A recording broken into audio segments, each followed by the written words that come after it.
The divorce had left me with more than just an empty house. It left me with empty hours that stretched endlessly between work and sleep. 3 months of coming home to silence, 3 months of microwave dinners eaten alone at the coffee table, 3 months of trying to fill the void with the chatter of online gaming buddies. That Monday night started like any other.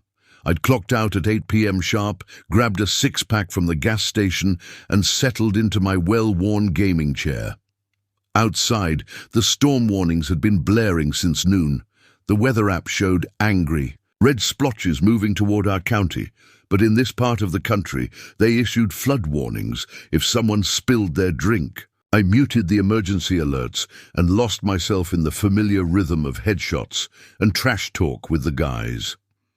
At exactly 11:07 p.m., the house groaned like a living thing. The first warning was the windows. They flexed inward with an audible creak, as wind hit with the force of a freight train. Rain came down in sheets, pounding against the siding so hard I could feel the vibrations through my chair. Then the lights stuttered, once, twice, before dying completely. My monitor flickered, the Discord call still active for half a second before everything went dark. "Guys, you still there?" I tapped my headset, but only static answered. Total power outage. I fumbled for my phone, the sudden brightness making me squint. 11% battery. Perfect. The weak glow barely cut through the oppressive darkness as I navigated around my desk, stubbing my toe on the leg in the process. Cursing, I limped toward the stairs. That's when I noticed the basement door. I could have sworn I'd closed it after doing laundry that morning. Yet there it stood, open just enough to show a sliver of deeper blackness beyond. A cold draft crept up the stairs, carrying with it the damp, earthy smell of the basement. Then a sound, not the usual settling noises, but something more deliberate. A creak of weight on the old wooden steps, a whisper of fabric against the railing. "Hello." My voice sounded small in the dark. Silence. I backed away slowly, suddenly unwilling to investigate further. Upstairs, I dug out my emergency battery bank and hooked up a single lamp.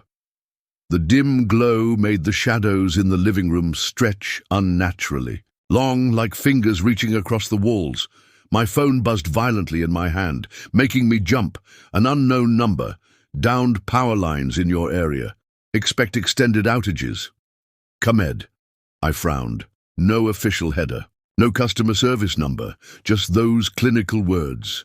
And ComEd always signed their alerts, didn't they? The first footstep from the basement was unmistakable. Not the house settling, not the wind. A slow, deliberate creak of weight on the third. Step from the bottom, the one that always groaned under pressure. Then another, and another. My breath came in shallow gasps as I turned toward the hallway. The basement door, which I could have sworn I'd closed just minutes ago, now stood. Wide open, the darkness beyond it absolute.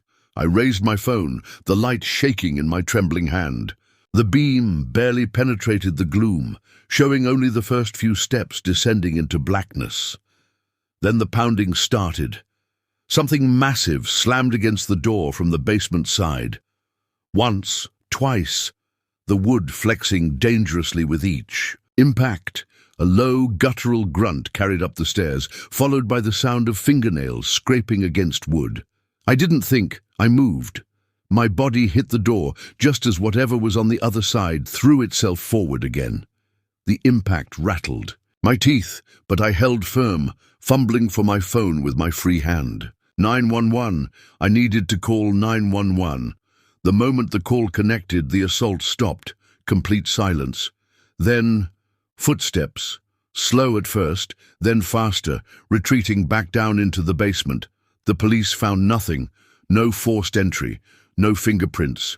Just the back door, unlocked and swaying gently in the storm winds. But that text, that was what kept me up at night. Because when the officer checked with the power company, they had no record of any outage alerts sent to my number. That message hadn't come from ComEd. It had come from inside the house. The Red Cap Henry and I had talked about this trip for months. We were done with crowded campgrounds, done with RVs blaring country music at 2 a.m., done with the constant hum of civilization. We wanted real wilderness, the kind where you could scream and no one would hear you. The trailhead was nearly invisible, just a slight break in the tree line, marked by a rusted metal post. The path itself was more suggestion than trail, overgrown with ferns, crisscrossed with spiderwebs, and frequently disappearing entirely. Under carpets of dead leaves, our boots sank into decades of accumulated mulch as we pushed forward, the canopy above so thick it felt like twilight even at midday. When we finally reached the clearing, a small grassy hilltop with a stunning view of the valley below, the sun hung low and red in the sky. Perfect timing to set up camp before dark. That's when we heard the chanting. At first, I thought it was the wind, a low, rhythmic murmuring that rose and fell in time with the swaying trees. But then I saw movement in the valley below. 4, maybe 5 figures dressed in dark clothing, moving single file through the underbrush. Their words, if they were words, carried up to us in disjointed fragments.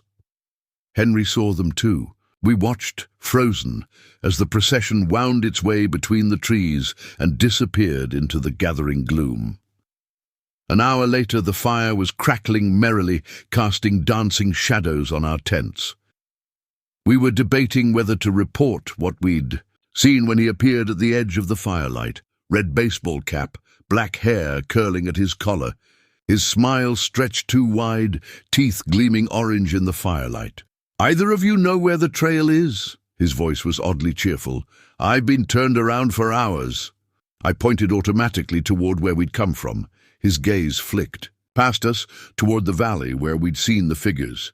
"You alone out here?" I asked, trying to sound casual. His smile never wavered. "Just me." But the woods had gone dead silent. No insects, no owls, not even the wind. We packed up the second he left, moving quickly and quietly. The air felt thick, charged, like the forest itself was holding its breath. Then, crunch. Redcap stood 10 feet behind us, having made no sound approaching. No smile now. Just eyes, black and depthless in the moonlight. We ran. Branches whipped at our faces as we crashed through the undergrowth. From the trees around us came answering movement. Things keeping pace just out of sight, snapping twigs, and rustling leaves in perfect time with our panicked flight. We didn't stop until the car doors were locked and the engine was roaring down the dirt road. Who were they? What were they doing out there in the dark? And why had Redcap lied about being alone? The knock. The hotel sign flickered erratically as I pulled into the empty lot, the neon vacancy buzzing like an angry insect. The building looked like it. Hadn't been updated since the 70s. Peeling paint, sagging gutters, and windows so grimy they looked opaque. Inside, the lobby smelled of mildew and stale cigarettes. The clerk, a woman with tired eyes and nicotine-stained fingers, startled when I entered as if guests were an unusual occurrence. "You're staying here?" she asked, her voice raspy from years of smoking.